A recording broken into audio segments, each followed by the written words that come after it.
ಮೊನ್ನೆ ನಡೆದ ಕಾಲ್ತುಳಿತ ಪ್ರಕರಣದಲ್ಲಿ 11 ಮಂದಿ ಬಲಿಯಾದರು. ಇದರ ಬೆನ್ನಲ್ಲೇ ಸಾಕಷ್ಟು ಬೆಳವಣಿಗೆಗಳಾಗ್ತಿದೆ. ಸದ್ಯದ ಬೆಳವಣಿಗೆ ಏನಪ್ಪಾ ಅಂತ ಹೇಳಿದ್ರೆ ಸಿಎಂ ಸಿದ್ದರಾಮಯ್ಯ ಅವರನ್ನ ಡಿಜಿಪಿ ಸಲೀಂ ಅವರು ಭೇಟಿ ಮಾಡಿದ್ದಾರೆ.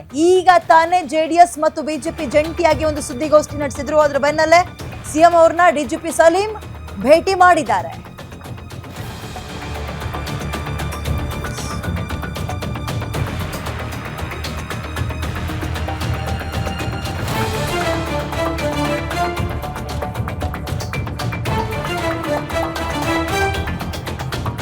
ಚಿನ್ನಸ್ವಾಮಿ ಸ್ಟೇಡಿಯಂ ಬಳಿ ಕಾಲ್ತುಳಿತಕ್ಕೆ 11 ಜನರ ಸಾವಿನ ಪ್ರಕರಣ. 3 ಅಧಿಕಾರಿಗಳನ್ನ ಸಿಎಂ ಸಿದ್ದರಾಮಯ್ಯ ಸದ್ಯ ಕರೆಸಿಕೊಂಡಿದ್ದಾರೆ. ಡಿಜಿಪಿ ಸಲೀಂ ಅವರ ಜೊತೆಗೆ ನೂತನ ಪೊಲೀಸ್ ಕಮಿಷನರ್ ಕೂಡ ಹೋಗಿದ್ದಾರೆ. ವಿವರಣೆಯನ್ನ ಕೊಟ್ಟು ಹೊರಟಿದ್ದಾರೆ ಅಧಿಕಾರಿಗಳು. ಇದೀಗ ಸಿಎಂ ಅವ್ರನ್ನ ಭೇಟಿ ಮಾಡಿದ್ದಾರೆ ಡಿಜಿಪಿ ಸಲೀಂ ಅವರ ಜೊತೆಯಲ್ಲಿ ನೂತನ ಪೊಲೀಸ್ ಕಮಿಷನರ್ ಕೂಡ ಬಂದಿದ್ದಾರೆ. ದಯಾನಂದ್ ಅವರ ಸಸ್ಪೆಂಡ್ ಆಯ್ತಲ್ಲ, ಸೀಮಂತ್ ಕುಮಾರ್ ಸಿಂಗ್, ಇಂಟೆಲಿಜೆನ್ಸ್ ಎಡಿಜಿಪಿ ಹೇಮಂತ್ ಅವರು ಸೇರಿದಂತೆ ಒಟ್ಟು 3 ಕೂಡ ಹೋಗಿ ಸಿಎಂ ಜೊತೆ ಕೆಲ ನಿಮಿಷಗಳ ಕಾಲ ಸಭೆ ಅಂದ್ರೆ ಚರ್ಚೆ ನಡೆಸಿರ್ತಾರೆ. ವಿಚಾರ 11 ಜನರ ಸಾವಾಯ್ತಲ್ಲ, ಇದೇ ಪ್ರಕರಣಕ್ಕೆ ಸಂಬಂಧಪಟ್ಟಂತೆ ಇಡೀ ರಾಜ್ಯವೇ ತಲೆ ತಗ್ಗಿಸುವಂತಹ ಸುದ್ದಿ. ಇಡೀ ವಿಶ್ವ ಈ ಒಂದು ಮೂಮೆಂಟ್ ಅನ್ನ ನೋಡ್ತು. ಬೆಂಗಳೂರಿನಲ್ಲಿ ಏನಾಯ್ತು RCBಗೆ ಕಪ್ ಗೆದ್ದ ನಂತರ ಅಂತ.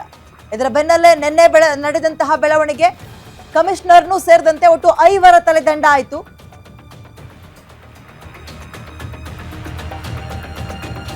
ಶಾಲಿನಿ ರಜನೀಶ್ ಇವ್ರನ್ನ ಭೇಟಿಯಾಗಿದ್ದಾರೆ ಡಿಜಿಪಿ ಸಲೀಂ.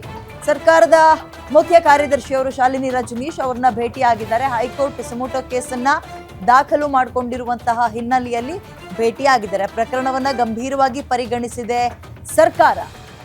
ಕೋರ್ಟ್ಗೆ ಮಾಹಿತಿ ಕೊಡೋ ಬಗ್ಗೆ ಇಬ್ಬರು ಚರ್ಚೆ ಮಾಡ್ತಿದ್ದಾರೆ. ಅಂದ್ರೆ ನಮ್ಮಿಂದ ಆದಂತಹ ಎಡವಟ್ಟು ಏನು ಅಥವಾ ಹಂಗಲ್ಲ ಹಿಂಗೆ ಅಂತ. ಘಟನೆಯ ವೈಫಲ್ಯಗಳು ಮತ್ತು ಯಾವ ಹಂತದಲ್ಲಿ ಕಾಲ್ತುಳಿತಾಯಿತು ಇದೆಲ್ಲದ್ರ ಬಗ್ಗೆ ಹೈಕೋರ್ಟಿಗೆ ವರದಿ ಒಪ್ಪಿಸ್ಬೇಕಲ್ಲ. ಹಾಗಾಗಿ ಸರ್ಕಾರದ ಮುಖ್ಯ ಕಾರ್ಯದರ್ಶಿ ಶಾಲಿನಿ ರಜನೀಶ್ ಅವ್ರನ್ನ ಸಲೀಂ ಅವರು ಈ ಸಂದರ್ಭದಲ್ಲಿ ಭೇಟಿಯಾಗಿದ್ದಾರೆ. ಹೈಕೋರ್ಟ್ ಇದೀಗ ಸುಮೋಟೋ ಕೇಸ್ನ ದಾಖಲು ಮಾಡಿಕೊಂಡಿದೆ. ಈ ಹಿನ್ನೆಲೆಯಲ್ಲಿ ವಿಚಾರಣೆಗೆ ಹೋದಾಗ ಅವ್ರು ಕೇಳಿದಂತಹ ಪ್ರಶ್ನೆಗಳಿಗೆ ಉತ್ತರ ಕೊಡ್ಬೇಕಲ್ಲ. ಸರ್ಕಾರದ ಮಟ್ಟದಲ್ಲಿ ಇರುತ್ತೆ ಎಷ್ಟು ಪ್ರಮಾಣದಲ್ಲಿ ಕಾಲ್ತುಳಿತಾಯ್ತು, ಎಷ್ಟು ಜನ ಎಕ್ಸಾಕ್ಟ್ ಆಗಿ ಸೇರಿದ್ರು, ಕ್ರೌಡ್ ಹೇಗಿತ್ತು, ಚಿತ್ರಣ ಹೇಗಿತ್ತು, ನೀವೆಲ್ಲಿ ಫೇಲ್ ಆದ್ರಿ, ಯಾಕೆ ಕರೆಸ್ಕೊಳ್ಳಿಲ್ಲ ಹೆಚ್ಚುವರಿಯಾಗಿ ಪೊಲೀಸರನ್ನ, ಇವೆಲ್ಲವನ್ನ ಪ್ರಶ್ನೆ ಮಾಡ್ತಾರಲ್ಲ. ಇದ್ರ ಬಗ್ಗೆ ಒಂದು ಚರ್ಚೆ ಆಗಬೇಕು.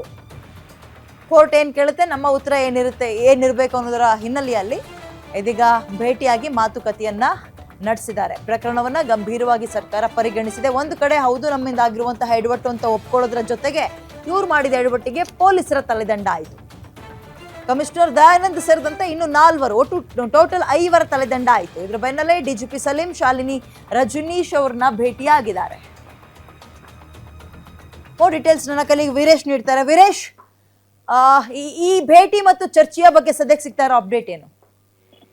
ವಿದ್ಯಾ, RCBಯ ವಿಜಯೋತ್ಸವದ ಸಂಭ್ರಮದ ವೇಳೆ 11 ಜನ ಅಭಿಮಾನಿಗಳು ಸಾವನ್ನಪ್ಪಿರೋ ಪ್ರಕರಣವನ್ನ ಸರ್ಕಾರ ಸಾಕಷ್ಟು ಗಂಭೀರವಾಗಿ ಪರಿಗಣಿಸಿರುವಂತದ್ದು. ಈ ನಿಟ್ಟಿನಲ್ಲೇ ನಿನ್ನೆ ಅಷ್ಟೇ ಹಿರಿಯ ಪೊಲೀಸ್ ಅಧಿಕಾರಿಗಳನ್ನ ಸಿಎಂ ಸಿದ್ದರಾಮಯ್ಯನವರು ತತ್ಕ್ಷಣದಿಂದನೇ ಅವರನ್ನ ಅಮಾನತು ಮಾಡಿದ್ರು. ಇದಾದ ಬಳಿಕ ನಿನ್ನೆ ರಾತ್ರಿ ಬೆಂಗಳೂರು ನಗರ ಪೊಲೀಸ್ ಆಯುಕ್ತರಾಗಿ ಅಧಿಕಾರವನ್ನು ವಹಿಸಿಕೊಂಡಂತ ಸೀಮಂತ್ ಕುಮಾರ್ ಸಿಂಗ್ ಆಗಿರ್ಬೋದು ಮತ್ತು ಡಿಜಿಪಿ ಸಲೀಂ ಅವರು ಮತ್ತು ಇಂಟೆಲಿಜೆನ್ಸ್ ಎಡಿಜಿಪಿ ಹೇಮಂತ್ ನಿಂಬಾಳ್ಕರ್ ಅವರು, ಈ 3 ಅಧಿಕಾರಿಗಳು ಸೇರಿ ಸಿಎಂ ಸಿದ್ದರಾಮಯ್ಯನವರನ್ನ ಭೇಟಿ ಮಾಡಿ ಸಾಕಷ್ಟು ಸಮಯಗಳ ಕಾಲ ಇವತ್ತು ಚರ್ಚೆಯನ್ನ ಮಾಡಿರುವಂತದ್ದು.